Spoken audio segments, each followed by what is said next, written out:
We might have found what we were looking for, as these new Aquaforce reveals are looking really good right now.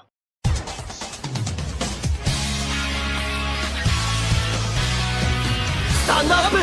Vanguard!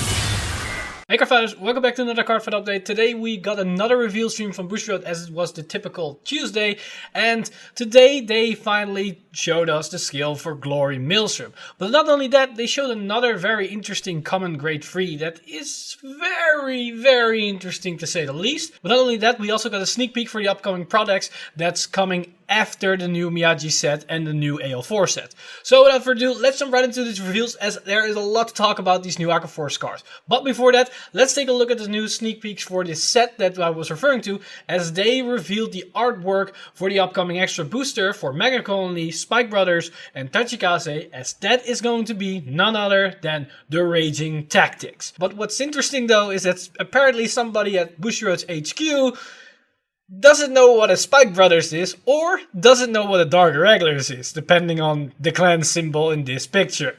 So, yeah. But not only did they reveal the 3 big VRs for this clan, as that are Cunning Cleo, Dead Heat Blue Spike, and Anger Blader respectively, but they also showed 2 new artworks that are presumably triple R's for the set, and they only showed it for the one for Mega Conley and the one for Spike Brothers, as that is Unrivaled Blade Row Klimatooth, and in my personal opinion the more interesting of the 2, Bat and Dragger. And the reason why I think this one is very interesting is I'm gonna assume this is a grade 3 and it's going to have the Force marker.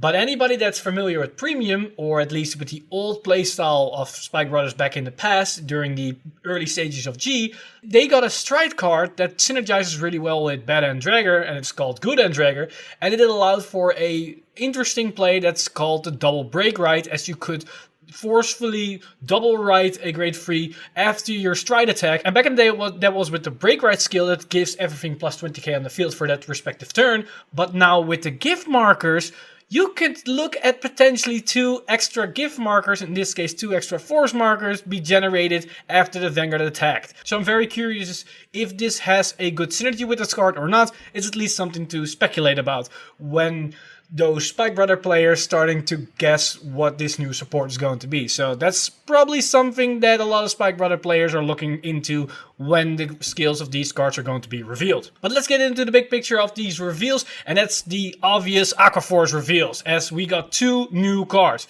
And the first one I want to talk about is the new grade 3 common card, and that's Pleb Bomber Dragon. As you can see, that's another grade 3 without an Excel marker, but it has a strong enough skill that makes it somewhat reliable and playable, just like we've seen with Riptide Dragon. As its skill is on a Rigger Circle, when your opponent's damage check reveals a trigger check during your turn, retire this unit, choose one of your opponent's units, and it gets power minus 10k until end of turn. Use it after trigger effects. So basically what it does, it nullifies the potential power up of a defensive trigger. That is really good for a clan as Aquaforce, as they struggle a lot against defensive triggers. Although it's sadly that you need to retire it, but again, if you look at this card in respective of what we've seen with other clans and just in raw numbers, it is actually a very powerful card, as it is a mini Shiryuki, as it minus your opponent's Vanguard power. But it's a Shiryuki that can at least hit for face on its own, and it doesn't cost any resources. But you can also look at it in a different way. Instead of that it minus your opponent with 10k, you give all your front row units plus 10k. And in an Aquaforce case, that is probably 3 to 4 units that you're giving a plus 10k increase of power. That is a lot of power that you're giving away for basically retiring potentially a unit that's at rest and isn't going to do anything for the rest of the turn. So it's probably a very strong effect. And also note that this skill can stack. When you have 2 of these things into the field and your opponent is damage checking a trigger, you can let them go minus 20. So they get plus 10 of the defense trigger and then minus 20 afterwards. So they go minus 10. So suddenly getting a defensive trigger is a bad scenario for them to happen if you have 2 of these guys onto the field. So it can be really obnoxious for your opponent. But in my opinion, it's probably going to replace the Riptide, but we're going to go into that in more detail when I go over the Glory Maelstrom effect. But overall, it's a very annoying effect for your opponent to deal with, as you can get some beneficial effects from it. But enough about this card, let's take a look at the new Maelstrom card, and then we're probably going to go talk about this card once again, as there are some very crazy interactions you can go to. So, the new VR for Aquaforce. Blue Storm Supreme Dragon Glory Maelstrom. It only has one skill, but I can tell you this skill is pretty damn insane. As its skill is Act Vanguard Circle once per turn, cost Counterblast 1. Until the end of turn, your opponent cannot intercept and can only call up to one card from his or her hand to the Guardian Circle for each battle. If your soul has a card with Maelstrom in its card name, all your front row units get power plus 10k until the end of turn. This is pretty damn nuts.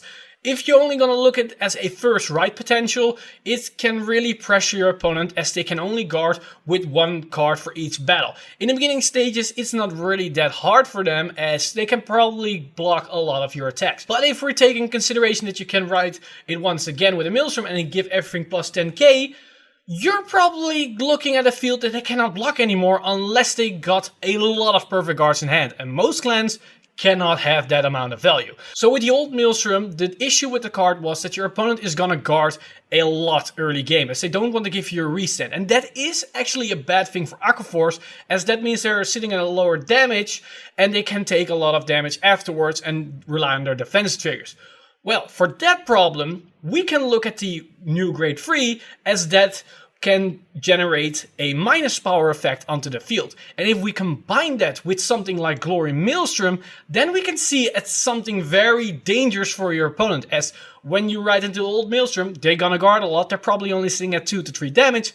Then you ride into this new Glory Maelstrom, you call 1 or 2 Black Bombers onto the field, and then you know for certain that defensive triggers aren't going to save them that turn. They probably can even hurt them, as you can probably minus them with 10k if you have 2 on the field. But the more important thing about this card is that they are limited to the fact that they can only guard with 1 card per attack. The first thing that comes to mind is, well, you can sentinel everything. That is the only big thing about this card. You can sentinel a lot, but most clans only have access to 4. So those are 4 sentinels, 4 attacks for an entire game they can block. Then the major thing about this card is that you want to hit at least 20k or above. And a lot of people can say, well, Aquaforce has issues with generating a lot of numbers.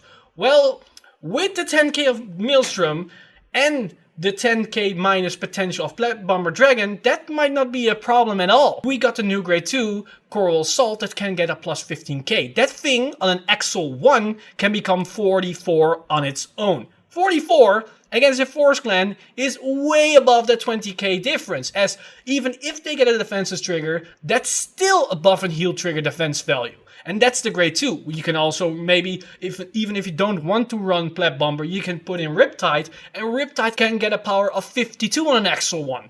That is a lot of power, and that's only to give them a no guard potential, as they can only perfect guard in those scenarios. But going above the 20k is not even that necessary, as you can allow them to guard with heal triggers, as that's still only 4 cards in their deck and they probably don't have access to them. So the big thing that you want to do with this card is hit the 15k threshold that a front trigger or crit trigger isn't enough anymore. And those numbers are very easy to hit thanks to the 10k of Maelstrom, as you can basically use Axel 1 and everything will hit for those numbers, as you can just use Tidal Assault, that's a 9k on its own, and on an Axel Circle that's a 19, thanks to Maelstrom power, it's 29, and that means it can only be guarded with a Perfect Guard and a heal trigger. And that will go for every grade 2. And even for some grade 1s, as those can hit for 28. And 28 against Force Markers clans is still not enough for a crit trigger to guard with. Also, with this new build, and you don't want to run something like a Pleb Bomber Dragon for consistency issues, you can just run fronts.